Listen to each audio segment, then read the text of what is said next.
رزق.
Ali, can you put on the podium mic too, please? Sorry.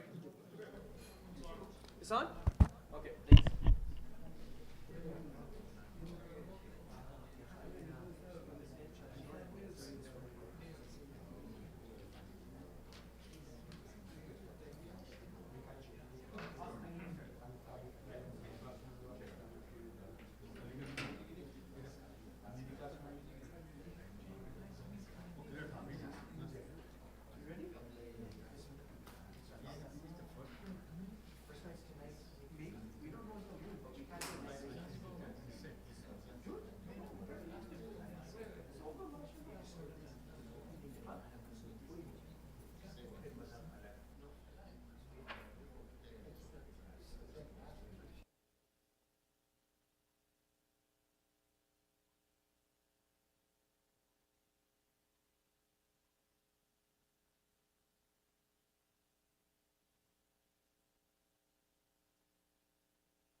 صلوات.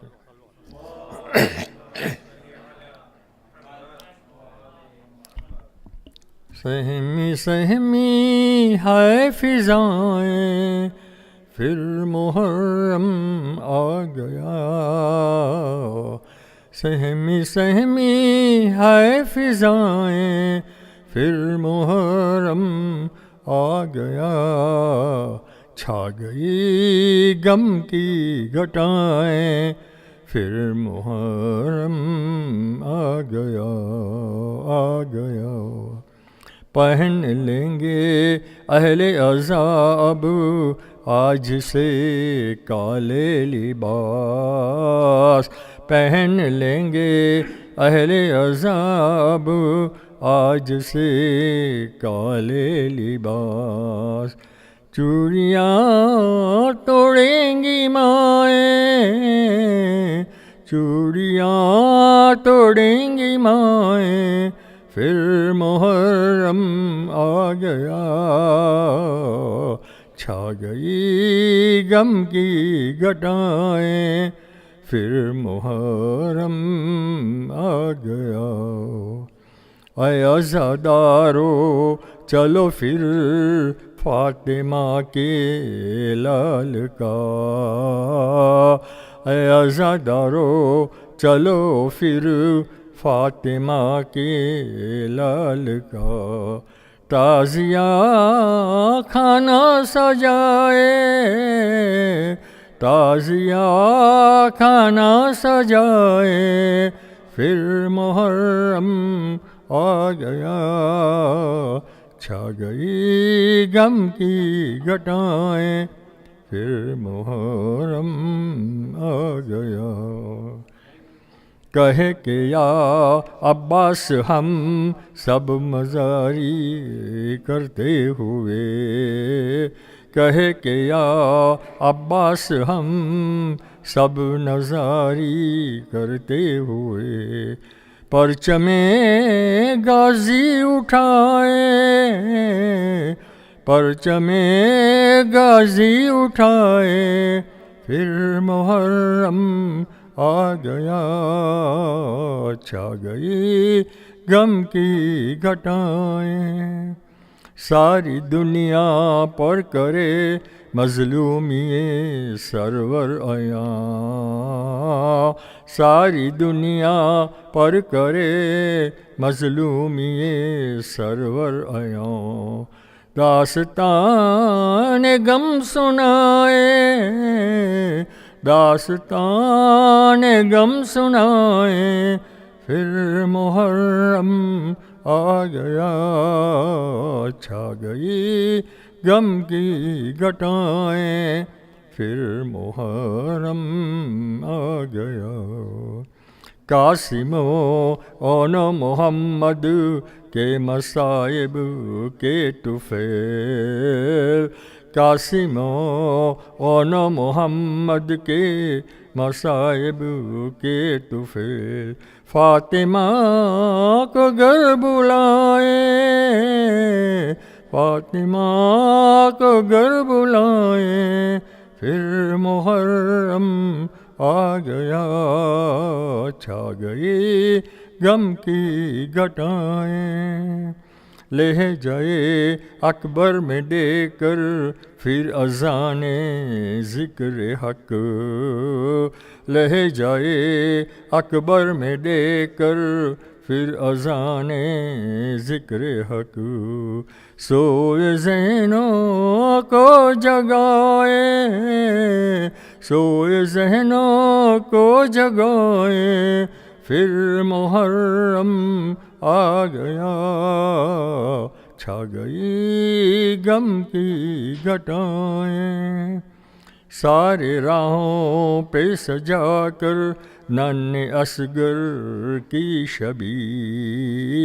سارے راہوں پہ سجا کر ننھے اصغر کی شبی.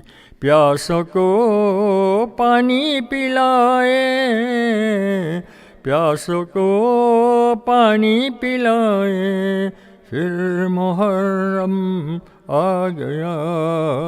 چھا گئی غم کی گھٹائیں، سہمی سہمی آئے فضائیں، پھر محرم آ گیا. صلوات.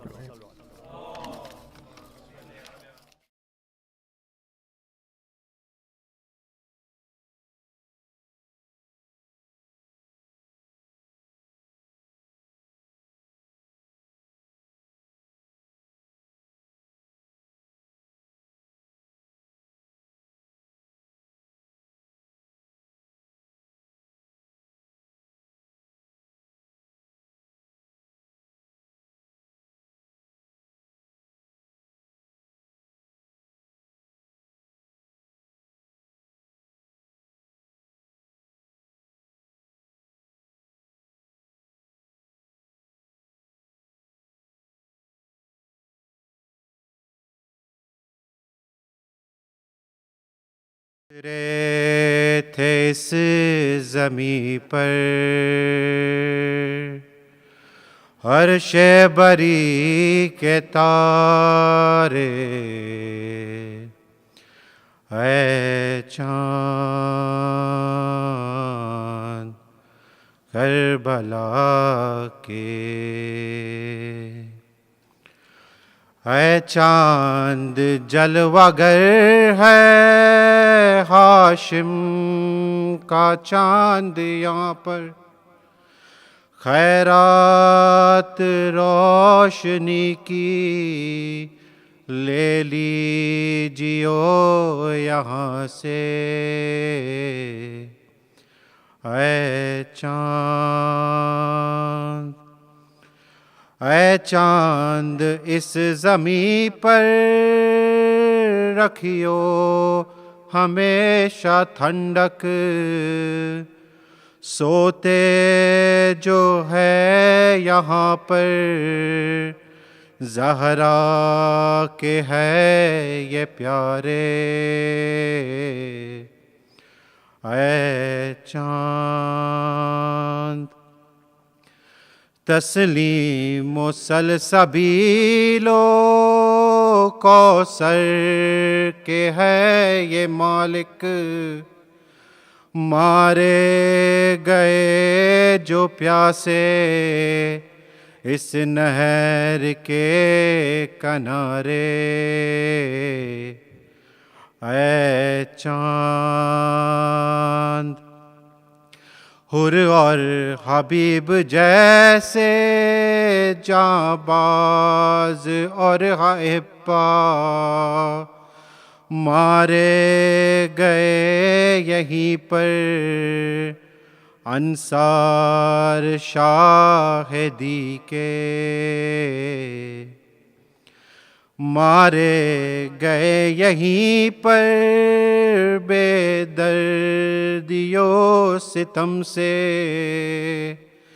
مسلم کے دونوں پیارے زہرا کے دونوں بیٹے، اے چاند پامال ہو رہی تھی قاسم کی لاش رن میں، عباس اور سرور چنتے تھے ان کے ٹکڑے، ہے چاند بازو کٹے یہیں پر عباس با وفا کے، اذن وغا نہ پایا پانی بھی لا نہ پائے، اے چاند پانی پلانے لائے ایک مہلکا کو سرور کیا ذبح حرملا نے، تیرے ستم لگا کے،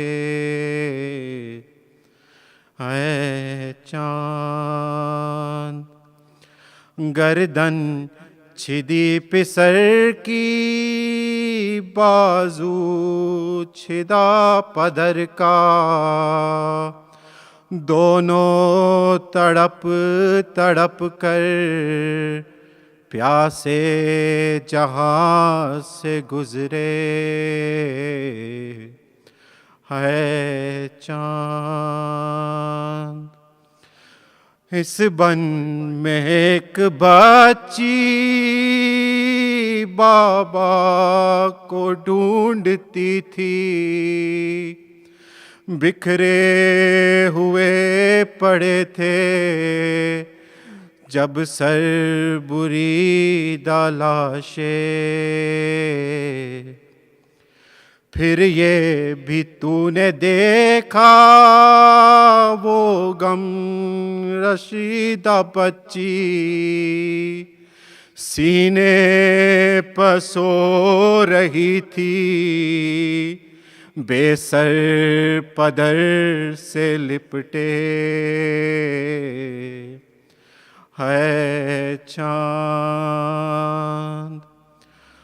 بازو بندھے یہیں پر پہلے پہل حرم کے اس سرزمین سے نکلے سجاد سر جھکائے اے چاند شہزادہ جناحی مالک ہے کربلا کا کس کی مجال آئے جب تک نہ وہ بلائے پہنچے ہے کربلا میں ناچیز سبت جعفر اے کاش پھر مقدر ہم کو یہ دن دکھائے اے چاند کربلا کے تو نے تو دیکھے ہوں گے اترے تھے اس زمیں پر عرش بری کے تارے ہے چاند صلی اللہ محمد و آل محمد.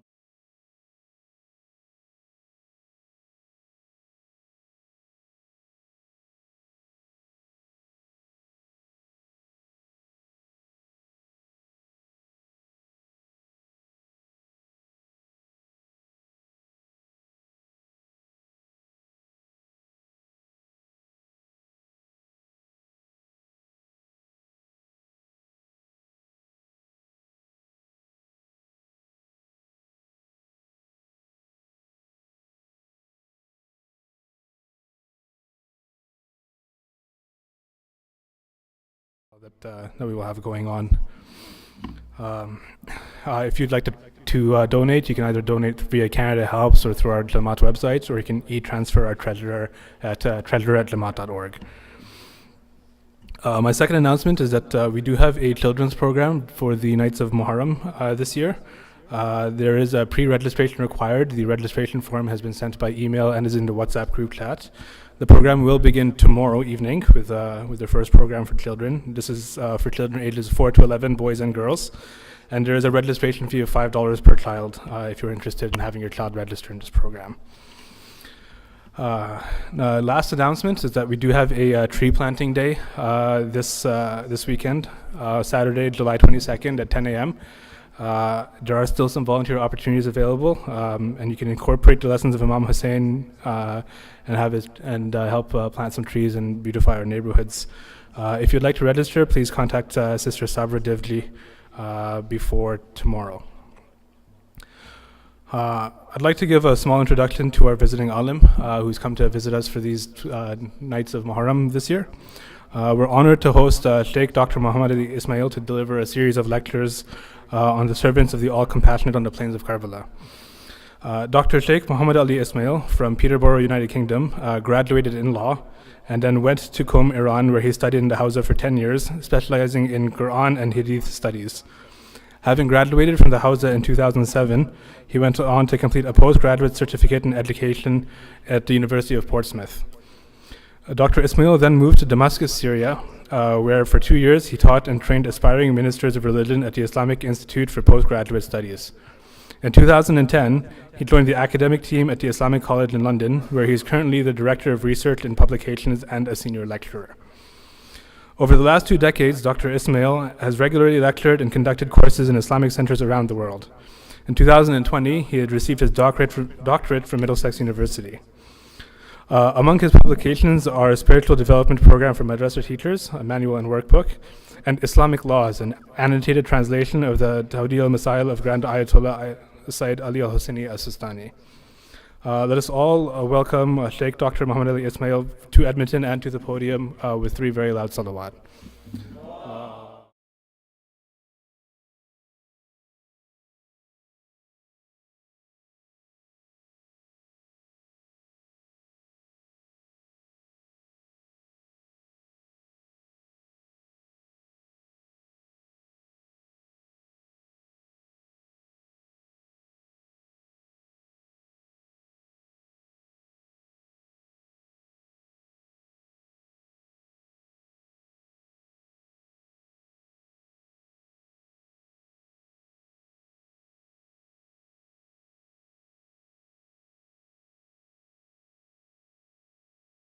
بسم الله الرحمن الرحيم الحمد لله رب العالمين الحمد لله الذي له ما في السماوات وما في الأرض وله الحمد في الآخرة وهو الحكيم الخبير والصلاة والسلام على المبعوث إلى كافة الورى شاهدا ومبشرا ونذيرا وداعيا إلى الله بإذنه وسراجا منيرا أبي القاسم محمد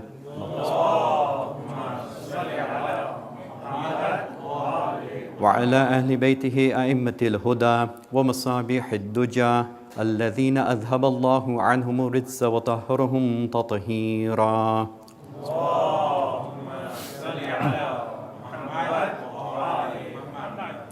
أما بعد فقد قال الله سبحانه وتعالى في كتابه الكريم بسم الله الرحمن الرحيم صبغة الله ومن أحسن من الله صبغة ونحن له عابدون صلوا على محمد وعلى محمد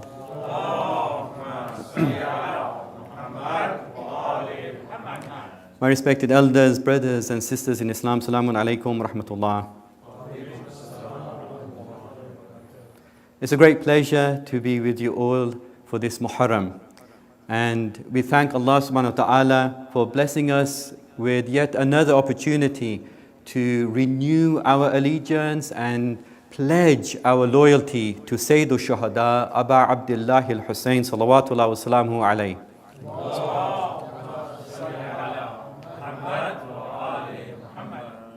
And I pray to Allah subhanahu wa ta'ala that He blesses these gatherings and He accepts our mourning, inshaAllah.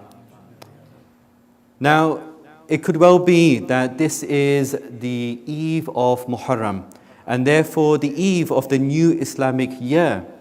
And really it is a huge blessing to go throughout the year and every year with the happiness and sadness of the Ahlul Bayt alayhimus salam. What a blessing that is, that we gather as mu'mineen and we celebrate when they are happy and we mourn when they are sad. In fact, this is a huge blessing that we need to always thank Allah subhanahu wa ta'ala for. Because really, in effect, what is happening when we gather on such occasions, whether they be happy or sad ones, is that the thread of our entire lives becomes woven with the happiness and sadness of the Ahlul Bayt alayhimus salam. And this is something which is really emphasized in the traditions. One of these traditions is the famous one from Imam Ali ibn Musa Rida salawatullah wa salamu alayhi. Allahumma salli ala Muhammad. When he addresses a person by the name of Rayyan, the son of Shabib, when Rayyan had come to the blessed Imam on the 1st of Muharram, the Imam asks him this question, that, O son of Shabib, are you happy to be with us in the highest levels of heaven? So he says yes. And then the Imam tells him this, فَحْزَنْ لِحُزْنِنَا وَفْرَ لِفَرَحِنَا. It means that be sad in our sadness and be happy in our happiness. So the question is it simply a matter of gathering at the times when the Ahlul Bayt are happy, when they are sad, and that's how we will attain those highest levels of heaven that the Holy Imam referred to? Is it just that? Just to be sad and happy when they are sad and happy? Well, very significantly, the Imam goes on to say a sentence which really tells us everything we need to know, what it takes to really get to that level. He says to him, وَعَلَيْكَ بِوِلَايَتِنَا.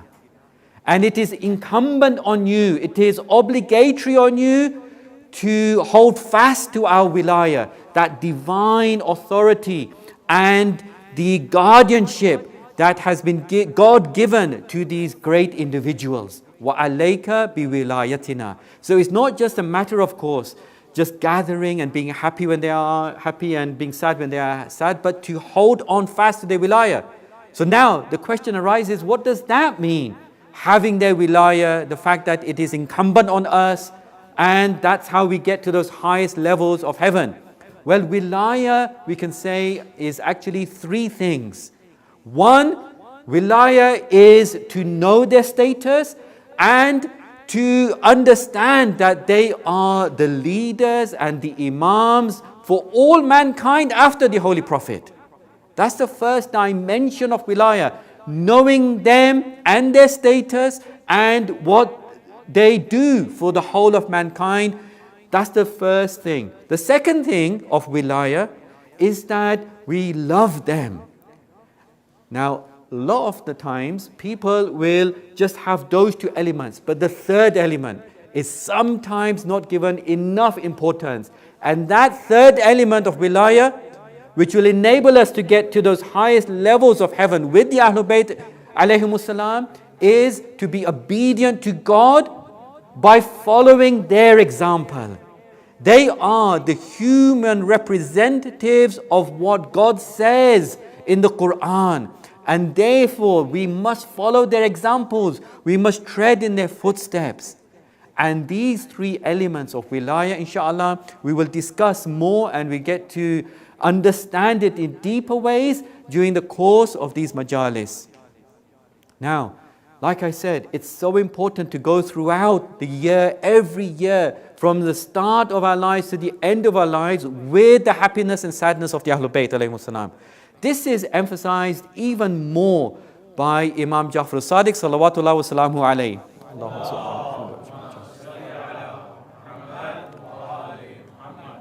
He says, nafasul mahmum lidhulmina tasbih. It's a remarkable statement. He says that the breath of one who is distressed because of the dhulm and injustice that was done to us is tasbih of Allah subhanahu wa ta'ala. It's the glorification of Allah. The breath of someone who is mournful and distressed because of what befell them.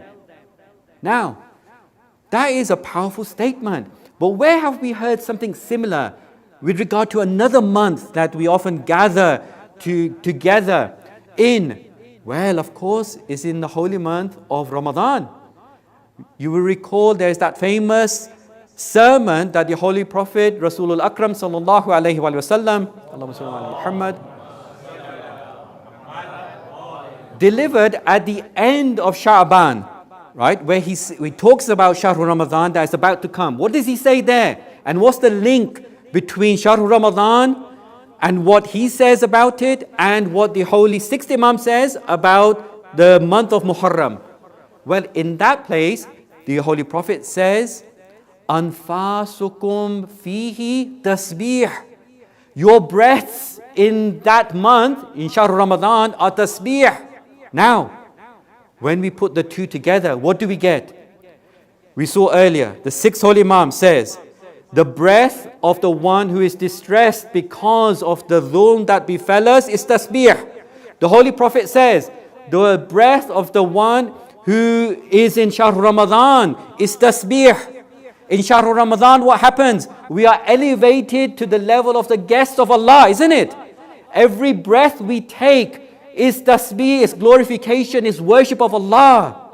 So therefore, in this month, where is also referred to as the tasbih of the one who is distressed for the dhulm of the Ahlul Bayt, the mourner for Abu Abdullah is also raised to the level of the guest of Allah.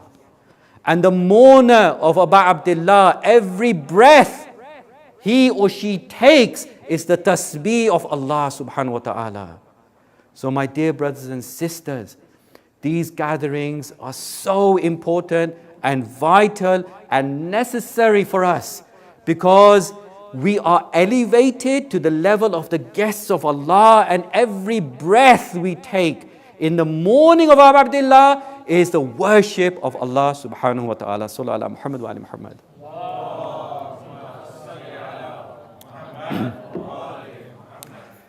Now inshallah, at the start of every lecture during these nights I am at your service, I will begin by posing a set of questions, and I will seek to answer those questions during the lecture. The 4 questions that I will seek to answer in this lecture, this very first one, are as follows. First of all, what is the topic of these majalis this Muharram? In case anybody hasn't seen the flyers or would like a reminder.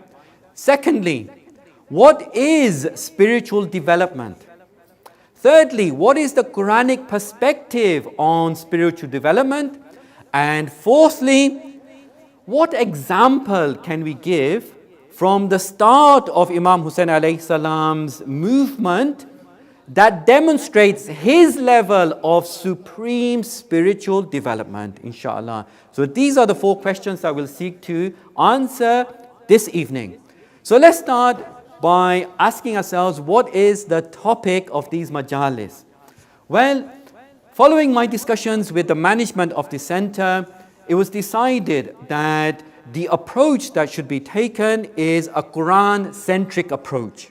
Okay, so that's the approach that we will be focusing and using the Quran in these majalis a lot as the basis of our argumentation and demonstrations.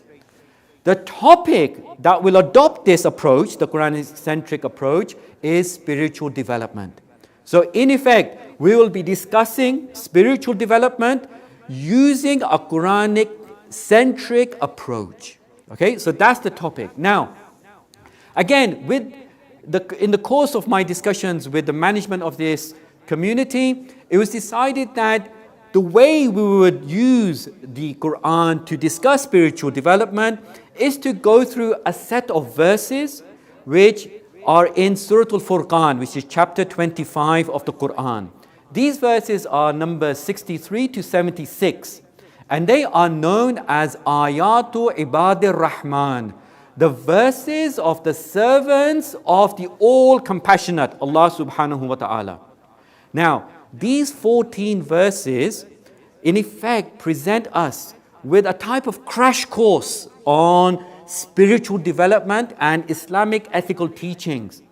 And they present 14 characteristics and attributes of sincere, pure servants of Allah subhanahu wa ta'ala, Ar-Rahman. So, Ayatu Ibadir Rahman, the verses of the servants of the all-compassionate. And we'll go through each one of these, we'll examine them, and then we'll place that characteristic in the context of the events of Karbala. Because like I said earlier, we need role models. How did the Ahlul Bayt alayhimus salam put the teachings of the Quran into practice?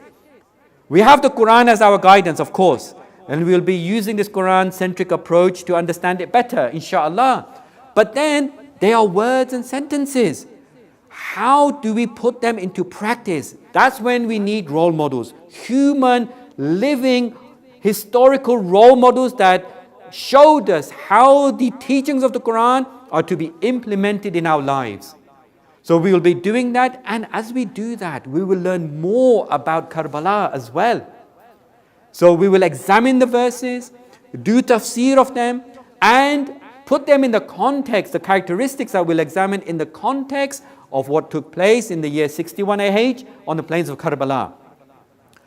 Another benefit of going through these verses is that if we say that Imam Hussein alayhi salam and his amazing companions and family were the embodiment of Ibadur Rahman, the servants of the All-Compassionate on the plains of Karbala, then they become our ideal, right? We have now a Husseini ideal with which to compare ourselves. So this whole discussion will serve to act as a type of self-evaluation. We will see from the verses of the Quran, these 14 characteristics, we'll put them in the context of Karbala. How did the Ibadur Rahman on the plains of Karbala embody these characteristics? But then, when we do that, we'll have a role model, a Husseini role model to look at and evaluate ourselves. Okay, that Ibadur Rahman was like this, and it was demonstrated in this way. Where am I in relation to that? Am I somewhere near that or not? And then, what do I need to do to get to that level, that Husseini ideal of the pure, sincere Ibadur Rahman on the plains of Karbala? So this will be the topic, inshallah. Let's begin by just very briefly looking at this first verse of the series 63 to 76 of Surah Al-Furqan, which mentions the term Ibadur Rahman. So, this phrase, Ibadur Rahman, the servants of the All-Compassionate, is taken from the very first verse of this set. Verse number 63. وَعِبَادُ الرَّحْمَنِ الَّذِينَ يَمْشُونَ عَلَى الْأَرْضِ هَوْنًا. Okay, it means the servants of the All-Compassionate are those who walk on the earth humbly. When they walk with humility, right? And we will go into what this means tomorrow, and we'll develop all the other characteristics as we go along. But for tonight's discussion, I just want to discuss a little bit about the phrase Ibadur Rahman. So it comes from this first verse, 63. And we know that Ibad is the plural of Abd. It means servants. And Ar-Rahman, of course, the All-Compassionate, sometimes translated as the All-Beneficent, and it refers to Allah subhanahu wa ta'ala. So, the pure, sincere servants of Allah subhanahu wa ta'ala. Now, where else in the Quran is this term mentioned? Is it mentioned anywhere else in the Quran, or is it just in this verse of Surah Al-Furqan? This is a very interesting and important point, because when we take this Quran-centric approach, one of the key principles of doing tafsir and exegesis of the Quran and understanding the Quran is to allow the Quran to speak about other parts of it. So some parts will elaborate and clarify and explain other parts. So let's have a look. Ibadur Rahman, that's what we want to understand. Where else is it mentioned in the Quran? Is it mentioned anywhere else in the Quran? Only in one other place. In Surah Al-Zukhruf, verse number 19. Now, surprisingly, in that place, it's not referring to human beings at all. Allah subhanahu wa ta'ala calls another group of beings Ibadur Rahman. Very interesting. What would that tell us then? Okay, who does he call Ibadur Rahman? He calls angels Ibadur Rahman. Okay? He says, وَجَعَلُوا الْمَلَائِكَةَ الَّذِينَ هُمْ عِبَادُ الرَّحْمَنِ إِنَاثًا. So this is talking about the polytheists at the time of the Holy Prophet, who imagined that angels were females. Okay, they imagined that idolaters imagined that the angels were females. But the point here is, how does Allah describe the angels? He says, Alladhina hum ibadur rahman. Angels who are the servants of the all-compassionate. So we have in Surah Zukhruf, angels being referred to as ibadur rahman, and in verse 63 of Surah Furqan, ibadur rahman. What is that telling us? We are going to examine 14 characteristics of the ibadur rahman, isn't it? And we'll see how they were embodied on the plains of Karbala and use that as self-evaluation. It's telling us that these characteristics are angelic characteristics. They are attributes of angels. Allah subhanahu wa ta'ala calls angels ibadur rahman, and then you have a group of people who are ibadur rahman. And if we are able to understand that, link into that, and derive lessons and embody those in our character, what will we have done? We will have embodied the characteristics of angels. This is very important. And then you have a group of people who go beyond that. Angels, for them, is not the level that they are aiming for. They go beyond the angelic realm. So we will look at this. But this is where the term Ibadur Rahman comes from. Sallu ala Muhammad wa ali Muhammad.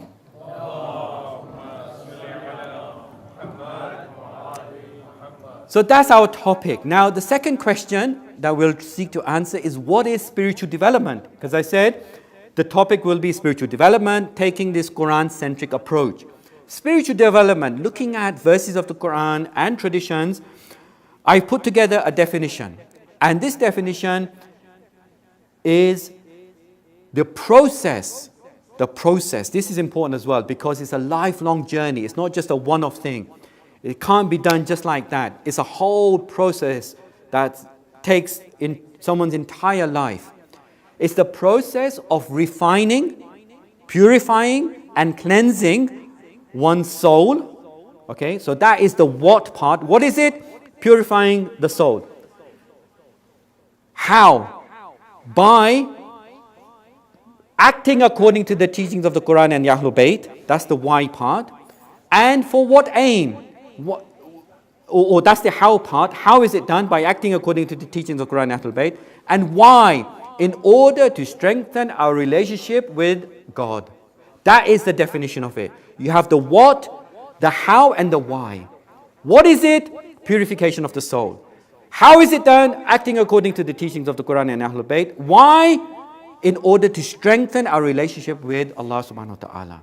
In order to get closer to Him. Now, this is what I believe spiritual development is all about. Sometimes we had a meeting, it was like a conference, and one of the tasks was to define spirituality and spiritual development. I can tell you there were scholars there were very learned people, leaders of the community, and it was not an easy task.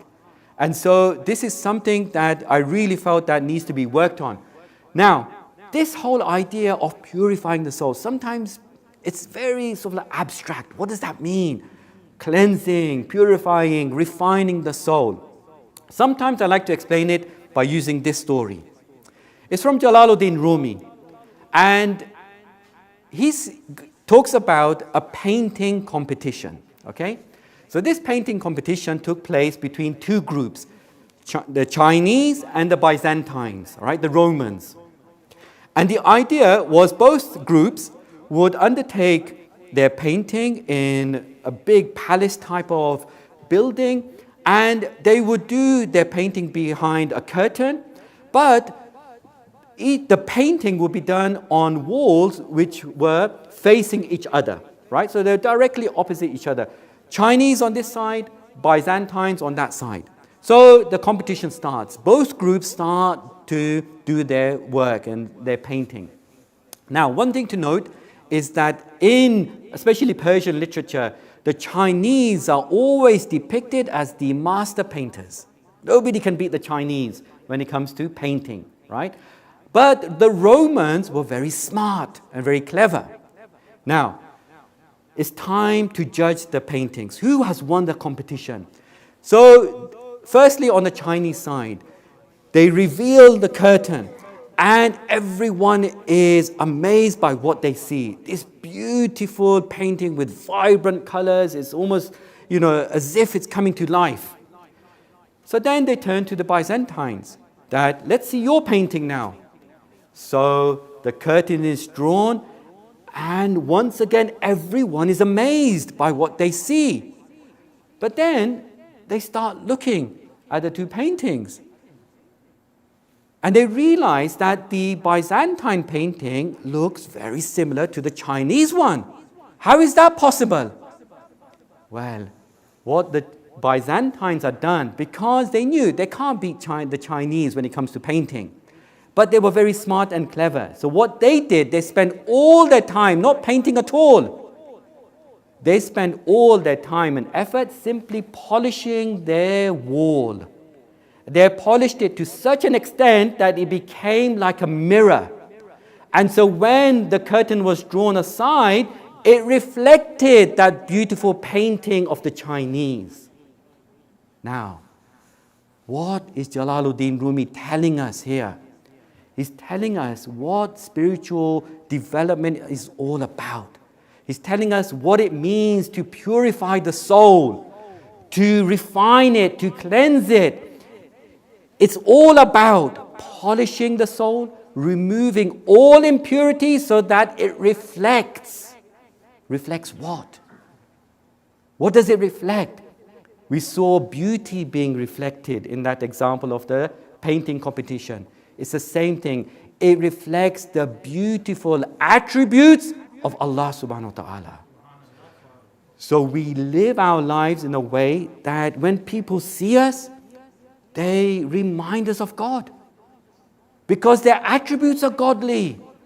They are compassionate, they are kind, they are wise, they are knowledgeable, they are strong. These are all attributes of Allah subhanahu wa ta'ala. He is Al-Hakim and Al-Alim and Al-Qawi and Al-Rahman, etc., etc. We manifest His attributes in ourselves, but of course, at our very, very lower level. He manifests them at His level, which is the absolute perfect level. We manifest them as much as we possibly can. So this is what, inshallah, we'll be trying to develop further. How can we, inshallah, come to this arrival of spiritual refinement of the soul through the teachings of the Quran and Ahlul Bayt in order to strengthen our relationship with Allah subhanahu wa ta'ala. Sallu ala Muhammad wa ala Muhammad.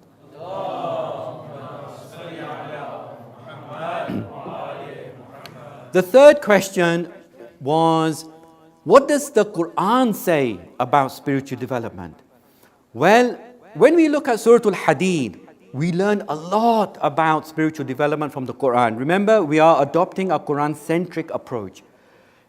This verse, in verse 3 of Surah Al-Hadid, says, هُوَ الْأَوَّلُ وَالْآخِرُ وَالظَّاهِرُ وَالْبَاطِنُ. Yeah, He is the first and the last and the inner and the outer.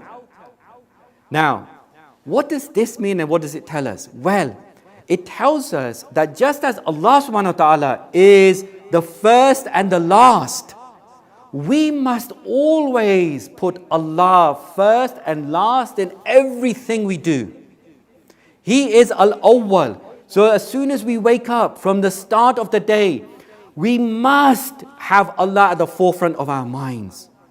Then at the end, because He is Akhir, He is the last, we must have Allah at the last thing in our minds. Not just at the start and end of the day, no, in everything we do. Whether we are sitting here, or we are at work, or at school, or at play, whatever the case is, always, always God centricity. Having Allah as awwal and akhir in everything we do. Because remember we said it's all about manifesting Allah's attributes, isn't it? That example of the reflection of of that beauty, and therefore in our character the beauty of Allah subhanahu wa ta'ala. Well, if He is Al-Awwal, that's His name, that's His attribute. How do we reflect Al-Awwal? If He is Al-Akhir, that's His name, His attribute. How do we reflect Al-Akhir? By always having God at the forefront of our minds. And I'll give you some examples of this later. In fact, there's another verse, Surah Al-Baqarah verse number 138, where we are told something further. And this is actually where the title of today's lecture comes from, about coloring our lives with the divine. What does that mean? How can we color ourselves with the color of God? Is that possible?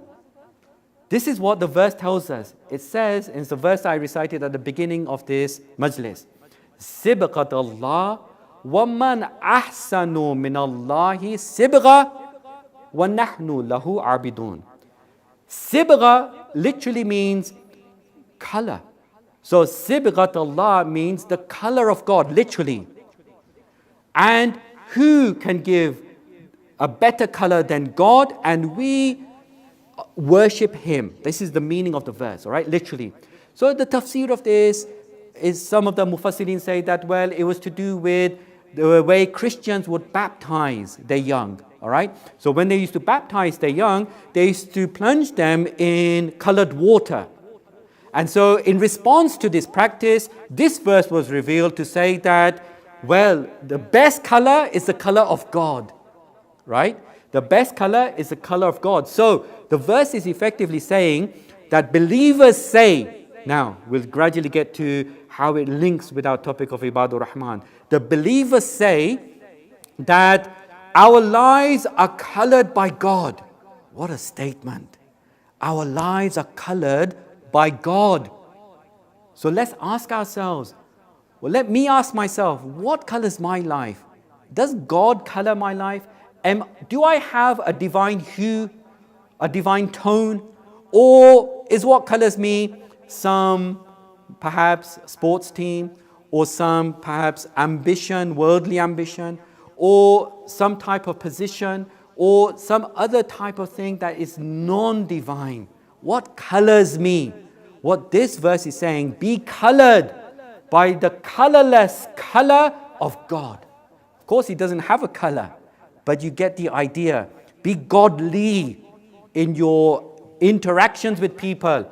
Be godly in your spirituality, in your thoughts, in the way you talk, speak, and do everything. Everything you do. So that when someone looks at you, they say, oh, he's a godly man. He's a Abdur Rahman, a servant of God. So let's ask ourselves, do we have that divine hue or not? Now, when we take this further, we need to now gradually relate it to those Ibadur Rahman on the plains of Karbala. How were they, and what can we learn from them? So this brings us to the fourth and final question. And that is, with regard to Imam Hussein, what example can we give at the start of his movement, being the first or perhaps the first night of Muharram? What example can we give from the beginning and outset of his movement that demonstrates his sublime level of spirituality and spiritual development? Well, look at this and see how this is. When Imam Hussein alayhi salam was going to leave Medina, right? He makes a will to his half-brother Muhammad ibn Hanafiya. And in that will, he explains the reasons why he's going and his aim. So he says in that I am leaving Medina in order to uphold justice, basically, to remove falsehood, to do amr bil ma'ruf, nahi anil munkar, enjoin good, forbid evil, and to traverse in the path of conduct of my grandfather and father. All right? But then, how does he sign off? Now, this is the key point. How does he sign off this will to Muhammad ibn Hanafiya right at the outset of his movement? He says, وَمَا تَوْفِيقِ إِلَّا بِاللَّهِ عَلَيْهِ تَوَكَّلْتُ وَإِلَيْهِ أُنِيبُ. These words are actually the words of Nabi Shu'aib ala nabiyina wa alihi wa alayhi salam, as quoted in the Quran in Surah Al-Hud, verse number 88. Imam Hussein, this is very important, Imam Hussein signs off his will by saying that there's no success for me at all except from Allah. وَمَا تَوْفِيقِي إِلَّا بِاللَّهِ. Then I trust only in Him. عَلَيْهِ تَوَكَّلْتُ. And I turn only to Him. وَإِلَيْهِ أُنِيبُ. Alright? So there's no success except from Allah. I trust in Him and I turn to Him and only to Him. What is this telling us?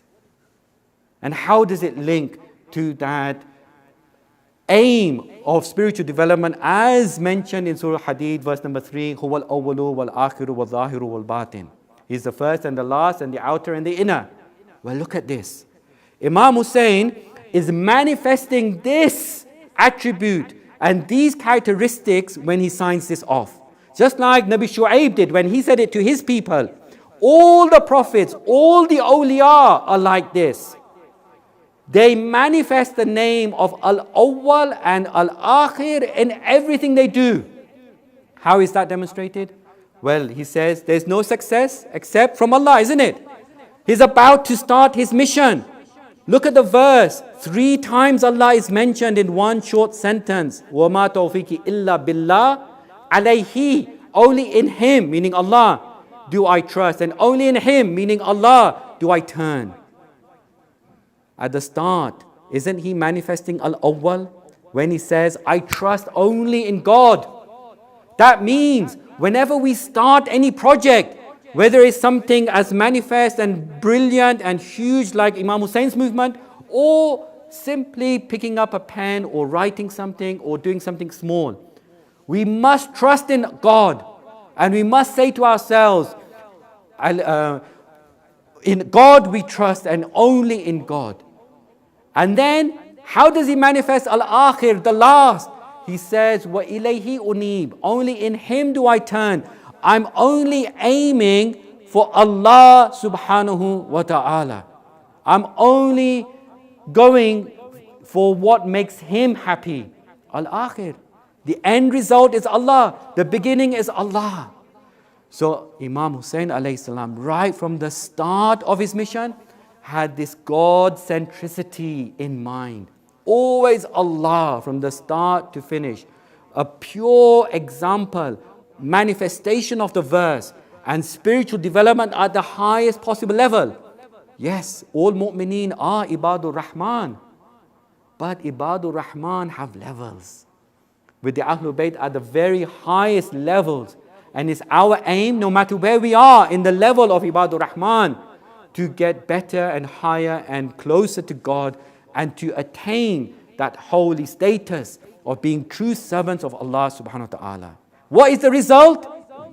When somebody puts Allah first and last, like Imam Hussein did, well, the result we can see by just looking around us now. 1400 years later, we are still gathering and remembering what? That same movement.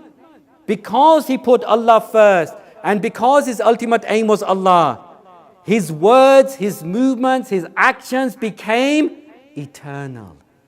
Narae Takbir, Allahu Akbar. Narae Takbir, Allahu Akbar. Narae Takbir, Allahu Akbar. Narae Khushnudi ala Abdullah sallu ala Muhammad wa ali Muhammad.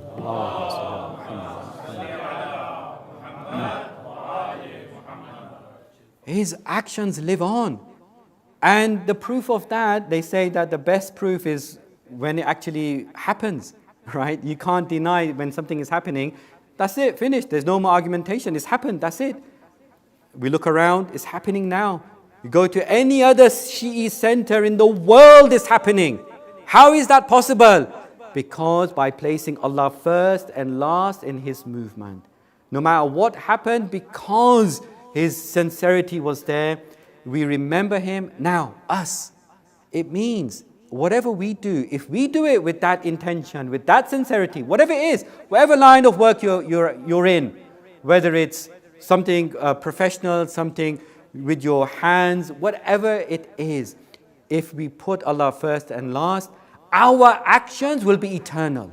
They will be eternal. They will be recorded in the eternal realm. We will benefit from them in this world, hopefully, if not, definitely in the Akhirah. Others will remember us. They will say, that was a godly action. That was a godly person. We remember him, we honor him, we salute him. And this is what we always gather every year to do. Like I started, we travel our lives. What a blessing this is. We go through our entire lives. We weave the thread of our existence with the happiness and sadness of the Ahlul Bayt alayhimus salam when we gather on such occasions. Sallu ala Muhammad wa ala Muhammad.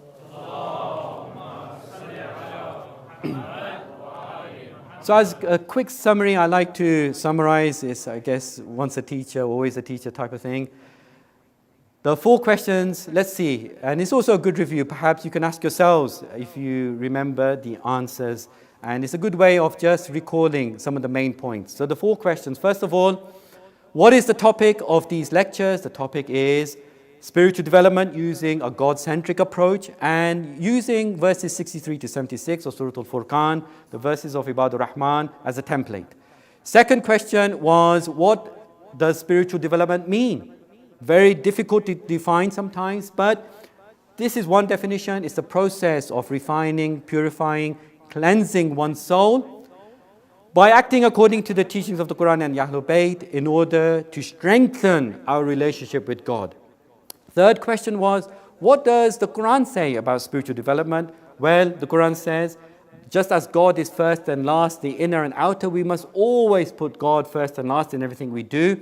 And we must adopt the hue and color of the divine in everything we do, so that we are colored by God. We are, everything to do with our existence has this divine tone to it. And then the fourth question was, what example can we point to at the beginning of Imam Hussein's movement that demonstrates his supreme level of spiritual development? The example we gave was when he wrote his will to Muhammad ibn Hanafiya, and he signs it off by saying that he only trusts in God, Al-Awwal, putting Allah at the start, and he only aims for God, Al-Akhir, putting Allah last. And inshallah, we should therefore sign off everything. He signed off his will. Let us sign off every action with the same approach and intention. Sallu ala Muhammad wa ala Muhammad. We pray to Allah subhanahu wa ta'ala before we mention a few words of Masa'ib to protect and hasten our holy Imam. O Allah, enable us to become your true ibad. O Allah, forgive our forefathers for their sins. O Allah, bring relief to all those facing hardship around the world. And O Allah, enable us to live and die with the wilayah of the Ahlul Bayt alayhimus salam. Sallallahu alayka ya Aba Abdullah.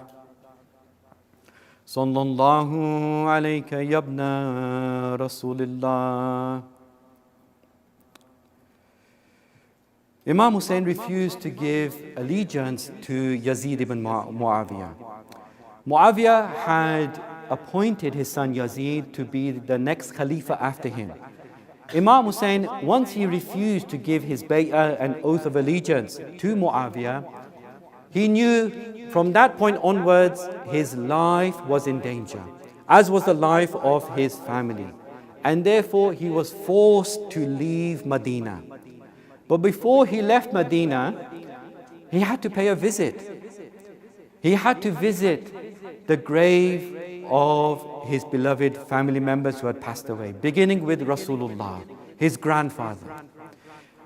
It's reported that on the night before he leaves Medina, he goes to the grave of the Prophet of Islam. There he spends the whole night there. He falls asleep, and in his sleep, he sees Rasulullah come to him in his dream. Rasulullah greets him. Rasulullah hugs him. Rasulullah kisses him between his eyes. And then Rasulullah says to him this phenomenal statement, Bi abi anta. May my father be your sacrifice. How is it possible? Rasulullah says to Imam Hussein, may my father be your sacrifice. Allahu Akbar. Then Rasulullah says another phenomenal statement to him. He says, Ka'anni araka murammalan bidamik. Oh Hussein, it's as if I see you covered in blood. But I ask you, O Mu'mineen, what does Rasulullah mean here? What is he referring to? Imam Hussein covered in blood. Here we need to fast forward to the day of Ashura, when that three-pronged poisoned arrow was shot into the chest of Abu Abdullah. It had gone in so far that it was sticking out from his back. Abu Abdullah had to pull it out. As it did so, all the blood gushed forward. When the blood gushed forward, he put his hand there. His hand filled with blood. He threw it in the air. Not a single drop came down. He says, Bismillah wa billah wa ala millati Rasulillah. Second time he puts his hand there. Again he becomes filled with blood. This time he smears it over his beard and over his head. Now we know what Rasulullah was referring to when he says, it is as if I see you drenched in your own blood. It was the blood on the day of Ashura that Imam Hussein smeared all over himself, and then it was spilled on the plains of Karbala. Now, my brothers and sisters, it's reported in some narrations that he also went to the grave of his dear mother, Lady Fatimatul Zahra. This would be the last time he would say Khuda Hafiz to his beloved mother. It is said that he also visited his dear brother Imam al-Hasan alayhi salam. Again, it would be the last time he would converse in this world with his dear brother. But Mu'mineen, how did the family of Imam Hussein mount their horses and camels? Imam Hussein ensured that when they were leaving Medina, all the women and children were placed on their horses, on their camels, with the utmost respect, with the utmost gentleness and care and love. But now, how does that compare with how they left for Medina after Karbala? Well, at that time, they were placed on saddle-less camels, with people hitting them and shouting at them and swearing them. Look at the difference just a short period of time made to the family of the Ahlul Bayt alayhimus salam. And Bibi Sakina, look what she had to endure when she was leaving Medina. Who was with her? Her father Imam Hussein was with her. Hazrat Abbas was with her. Ali Akbar was with her. Hazrat Qasim was with her. But then what about when she left Karbala and she headed back to Medina? Who was with her then? Her father Imam Hussein was lying headless on the plains of Karbala. Hazrat Abbas was lying near the river Euphrates without any arms. Ali Akbar was lying all torn into pieces. And Qasim was lying having been trampled. But now let's move to Makkah, when Imam Hussein was leaving Makkah in the early hours of the morning. His half-brother Muhammad ibn Hanafiya comes to him. And he sees Imam Hussein is on the camel, ready to leave for Karbala. Muhammad ibn Hanafiya tries to persuade him not to go. He grabs the reins of the camels and he says, don't go. Imam Hussein says to him, Rasulullah came to me and he said, oh Hussein, leave, for Allah has willed to see you slain. Muhammad ibn Hanafiya at that point recites the verse, Inna lillah wa inna ilayhi raji'un. And then he asked Imam Hussein, so why are you taking your family? Imam Hussein replies, because Rasulullah told me something else. And he told me, oh Hussein, Allah has also willed that your family be taken captive. Allah la'natullah ala qawmi zalimeen. وَسَيَعْلَمُ الَّذِينَ ظَلَمُوا أَيَّ مُنْقَلِبٍ يَنْقَلِبُونَ Matam Hussein. Ya Hussein. Ya Hussein.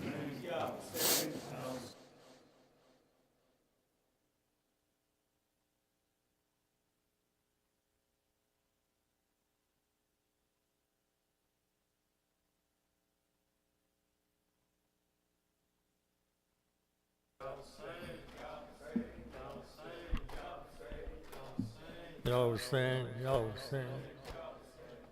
Tamam alam mein aaj matam, tamam alam mein aaj matam, حسین بے کس کا ہو رہا ہے تمام عالم میں.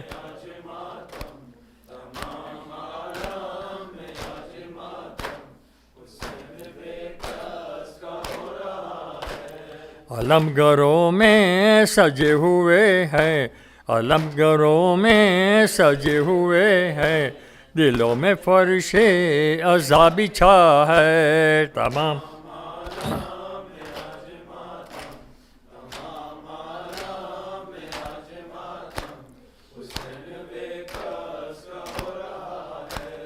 سیاہ کپڑے سیاہ چادر غموں کے گرد و غبار سر پر، سیاہ کپڑے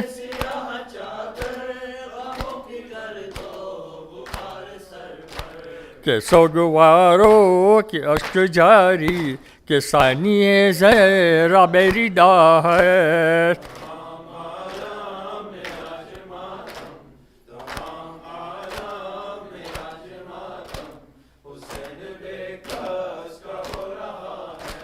حسین پیری میں دل سنبھالے کہ دل سے الجھی سینہ نکالے، حسین پیری میں دل سنبھالے کہ دل سے الجھی سینہ نکالے.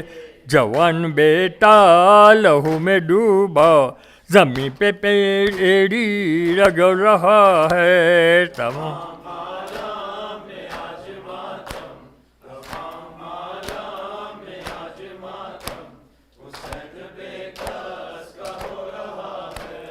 تمام عالم میں آج ماتم، تمام عالم میں آج ماتم، حسین بے کس کا ہو رہا ہے. نہ مارو برچھی دل نبی پر ابھی ہوئے ہیں جوان اکبر، نہ مارو برچھی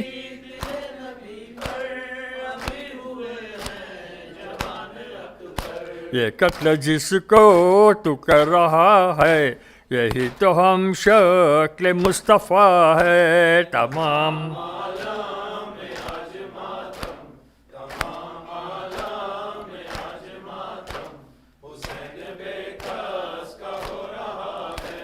مدینے والوں خاموش رہنا، غریب زینب سے کچھ نہ کہنا.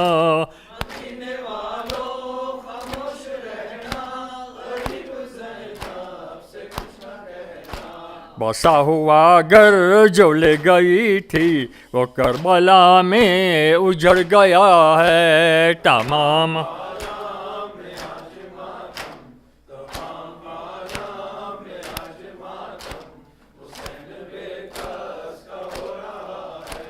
تمام عالم میں آج ماتم، تمام عالم میں آج ماتم، حسین بے کس کا ہو رہا ہے.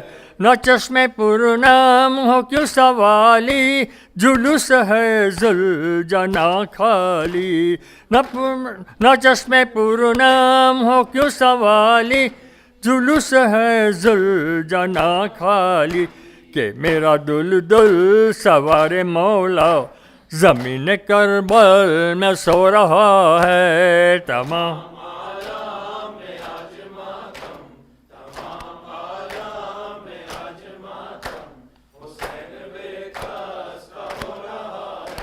علم میں مشق سکینہ دیکھو تو مومنو بس کہہ کے رو لو. علم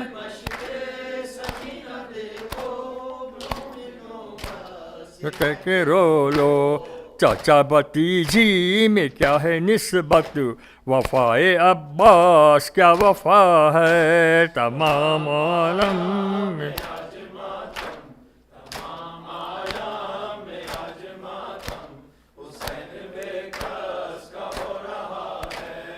عزائے شبیر ہے عبادت، جناب زینب کی ہے امانت.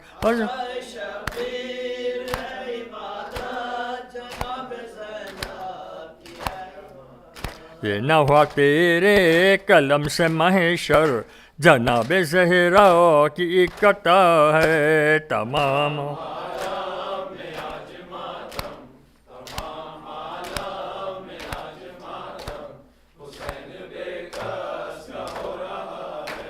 یا حسین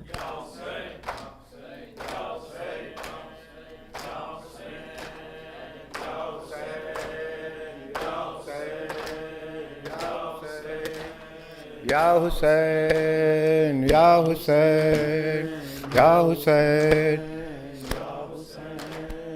دکھیا زینب آئی ہے دکھیا زینب آئی ہے دکھیا زینب آئی ہے دکھیا زینب آئی ہے دکھیا زینب آئی ہے دکھیا زینب آئی ہے کہہ رہی ہیں رو رو کر فاطمہ کی شہزادی جو قید خانے سے مل گئی ہے آزادی ہائے میں کہاں جاؤں ہر طرف ہے بربادی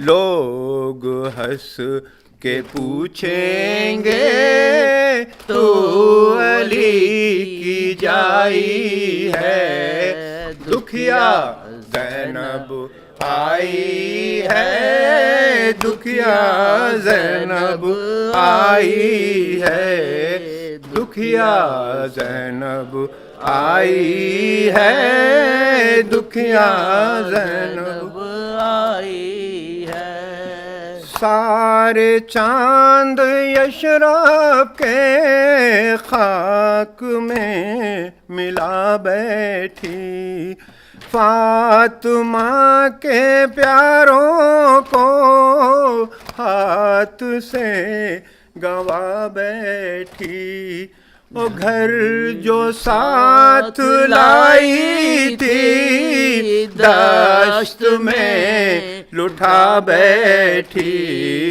اپنا گھر اجاڑا ہے کربلا بسائی ہے دکھیا زینب ہے دکھیا زینب آئی ہے دکھیا زینب آئی ہے دکھیا زینب آئی ہے میں بھرا پورا کنبا کربلا میں لٹوا کر پھر چکی زمانے میں ہاتھ اپنے بندھوا کر پھول باغ زہرا کے نینوا میں بکھرا کر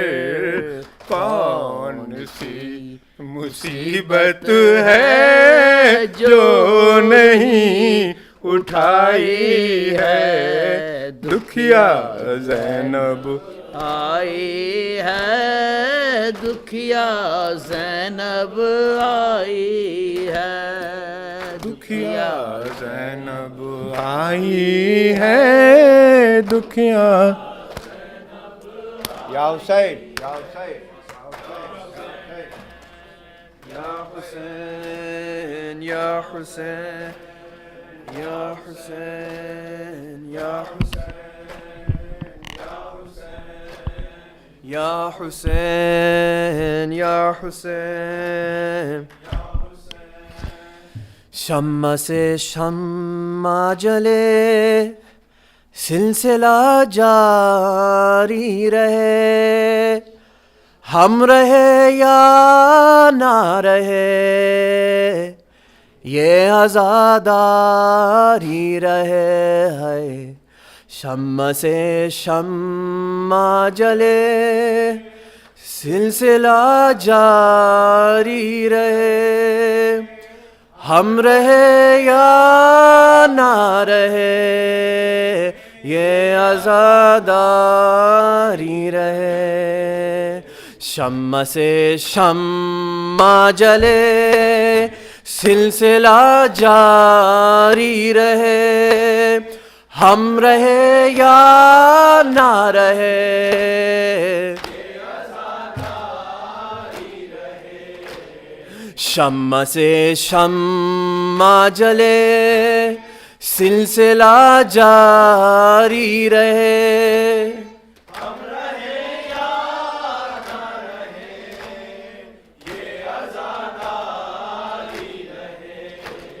لاکھ بدلے یہ زمانے کی روش و موسم ایک پل بھی نہ رکے اشک عزا اور ماتم ماتم شہ کا جنون ذہن پر طاری رہے ہم رہے یا نہ رہے یہ عزاداری رہے ہے شمع سے شمع جلے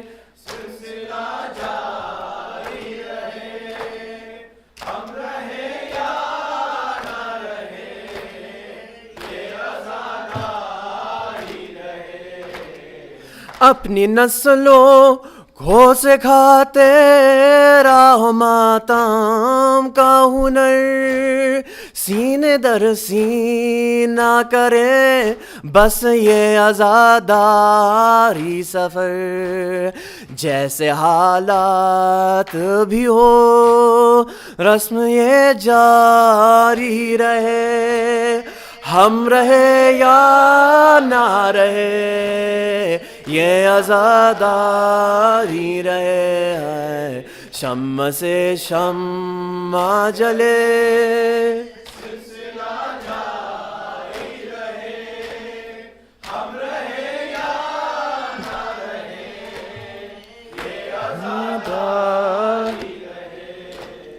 تم اگر ذاکر شبیر ہو یہ یاد رہے چاہے اس غم کے لیے سر بھی کٹے گھر بھی جلے حرمت فرش عزا جان سے پیاری رہے ہم رہے یا نہ رہے یہ عزاداری رہے ہے شمع سے شمع جلے